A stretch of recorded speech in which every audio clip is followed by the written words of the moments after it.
नमस्कार, बहुत-बहुत स्वागत है आप सभी का। मैं हूँ श्री हरिवंश और आप देख रहे हैं सर्वधर्म संगम टीवी। सर्वप्रथम आप सभी को भाई दूज के पावन पर्व की बहुत-बहुत शुभकामनाएँ। यह जो पर्व आ रहा है, जिस पर्व को आप सब लोग श्रद्धा से मनाने जा रहे हैं, मनाएँगे, इस पर्व के लिए मैं आप सबको अनंत शुभकामनाएँ देता हूँ कि यह जो पर्व है ना, संसार का सबसे जो पवित्रतम वस्तु है, जो पवित्रतम फीलिंग इमोशन है, जिसको हम प्रेम कहते हैं। प्रेम का अगर कोई सर्वश्रेष्ठ पर्व है, तो वो भाई दूज का पर्व है, रक्षाबंधन का पर्व है। ज़्यादातर सांसारिक लोग जो हैं वो एक लव रिलेशन में, एक कपल में वहाँ प्रेम की चर्चा करते हैं। लेकिन सत्यता बताऊँ, जो विशुद्ध प्रेम है, जो भाई-बहनों का प्रेम है, वो सर्वश्रेष्ठ प्रेम है, ऐसा माना गया है। बाकी सब लोगों का प्रेम श्रेष्ठ होता है, लेकिन विशुद्ध प्रेम, शाश्वत प्रेम भाई और बहन के प्रेम को ही माना गया है। तो सबसे पहले हम ये जानें कि भाई दूज का पर्व किस दिन है।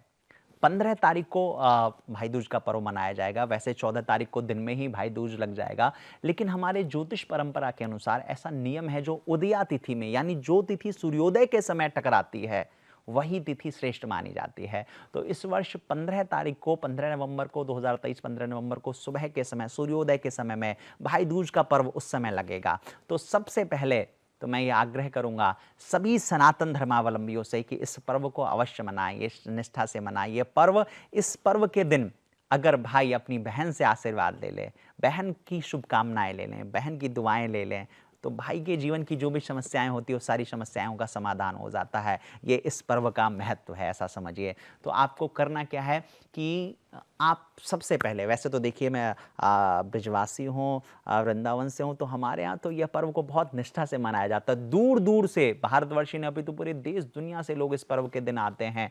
और यम क्योंकि इस पर्व को यम द्वितीया भी कहा गया है, यम द्वितीया का भी कहा गया है। इस दिन एक मान्यता यह है कि वृंदावन में, यमुना में, वृंदावन क्या, कहीं भी यमुना नदी में अगर इस दिन भाई और बहन दोनों मिल के साथ में स्नान कर लेते हैं, तो कभी उनको नरक की यातनाएं नहीं झेलनी पड़ती, कभी उनको नरक नहीं जाना पड़ता है। ऐसी मान्यता है। ऐसा यमराज ने अपनी बहन यमुना को वरदान दिया था। तो अगर आप ब्रज क्षेत्र से, आसपास के क्षेत्रों से हैं, तो मैं आपसे आग्रह करूंगा इस दिन देव नदी भगवती माँ यमुना में स्नान करें। दोनों भाई और बहन, दोनों भाई बहन जो है स्नान करें। सुबह के सत्र में, सुबह 6:30 बजे से लेकर के जो सूर्योदय का समय है, उससे लेकर के लगभग 9 साढ़े 9 बजे तक जो है अच्छा मुहूर्त है। सुबह अमृत, ये अच्छे मुहूर्त हैं, उस समय आप स्नान करें। उस समय स्नान करेंगे, आपको बड़ा पुण्य लाभ मिलेगा। और उसके बाद आप क्या कर सकते हैं, उसके बाद जो है आप ऐसा करें कि बहनें जो है अपने भाई को आशीर्वाद देंगी, पूजन करेंगे, उसको शुभकामनाएं देंगे। वो क्या करें, एक चावल के पीस करके जो घोल बनता है, उसको एक स्थान पर लगाएं और आसन की तरह बनाएं, और उस स्थान पर अपने भाई को पूर्वाभिमुख स्थापित बैठवाएं, और पूर्वाभिमुख बिठा करके रोली से, अक्षत से, या जो भी उपलब्ध सामग्री है, रोली अक्षत तो अवश्य टीका लगाएं। रोली अक्षत का टीका लगा करके भाई को आशीर्वाद प्रदान करें, भाई को आशीर्वाद दें। यकीन मानिए, अगर आपका भाई किसी भी संघर्ष में होगा, कैसी भी स्थिति में होगा, कैसी भी दुविधाओं में जूझ रहा होगा, बहन का आशीर्वाद बहुत मान्य होता है। वैसे भी समझिए, जिस किसी का जीवन में बुध ग्रह अनुकूल नहीं हो, बुध ग्रह खराब है अगर आपकी कुंडली में, तो उसका एक सीधा सीधा सामान्य है बुध ग्रह को अनुकूल करना। बुध जो वाणी का कारक है, बुध जो व्यापार का कारक है, बुध जो प्रगति का कारक है, बुध जो प्रेम भाव, कम्युनिकेशन का कारक है, अगर यहाँ आप कहीं भी दिक्कत महसूस कर रहे हैं, तो आप अपनी बहनों का, अपनी बुआओं का, अपनी मौसियों का, इनका सम्मान शुरू करिए। आप ऐसा करिए, देखिए आपका बुध अनुकूल होगा। बुध अनुकूल होगा तो सब, यानी मुख्य रूप से इसमें कहा गया है बहनों का आशीर्वाद महत्वपूर्ण होता है। तो ये एक ऐसा भी समझ लीजिए कि अगर आपके परिवार में, आपके उसमें भाइयों का संकट है, और बहन तो भाइयों से अथाह प्रेम करती है, भले अपने ससुराल में रहे, लेकिन उनका दिल तो आपने समझिए अपने भाइयों के लिए धड़कता रहता है। जबकि कोई ऐसा वो मतलब कोई लाभ ना हो, फिर भी मैंने देखा है, और मुझे इस बात को कहते हुए बड़ी प्रसन्नता है कि बहनों का अथाह प्रेम होता है। तो आप भी सौभाग्यशाली हैं, अगर आपके घर में आपकी बहन है, तो समझिए आपका सौभाग्य है। तो आप कहीं भी रहते हों, अगर आप भारतवर्ष में कहीं भी हैं, तो आप अपनी बहनों के यहाँ जाएं, वहाँ उनसे आशीर्वाद लें। उस समय पूजन का जो मुहूर्त है, वो सुबह के समय का श्रेष्ठ मुहूर्त है। सुबह अगर आप 8 बजे, साढ़े 8 बजे, 9 बजे तक अगर आप पूजन करते हैं, यानी बहन जो है भाई को तिलक करे और कलावा बांधे, कलावा बांधने के साथ जो है उसको आशीर्वाद प्रदान करें,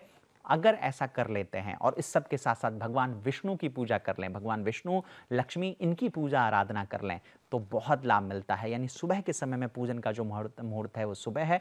और भाई भी, उनसे भी आग्रह है, बहन से आशीर्वाद लें तो ज़रूर कुछ ना कुछ अपनी क्षमता अनुसार आप उनको प्रणाम, सबसे पहले प्रणाम करें, प्रणाम करके आशीर्वाद लें। उस दिन का लिया गया आशीर्वाद, समझिए, उस दिन का लिया गया आशीर्वाद जो है करोड़ों गुना ज़्यादा फलदायी होता है। वैसे तो हमेशा ही आशीर्वाद फलदायी होता है, लेकिन उस दिन का ज़्यादा फलदायी होता है। ये दिन 15 तारीख को है, बहुत अच्छा दिन है। सुबह के समय में आप ये पर्व को मनाएं और इस पर्व को मनाने के पश्चात आप महसूस करिएगा कि आपके जीवन में कितनी प्रगति आएगी, कितना आनंद आएगा। तो आप सबको भाई दूज के पावन पर्व की अनंत शुभकामनाएं, अनंत बधाई। बस पूजन के साथ साथ आपको यह करना है, प्रयास करना है कि दोनों भाई बहन किसी देव नदी में स्नान कर लें तो बहुत अच्छा। अगर नहीं कर पा रहे हैं तो किसी देवस्थान में जाके दर्शन कर लें, किसी देवस्थान में किसी देवी देवता का दर्शन कर लें।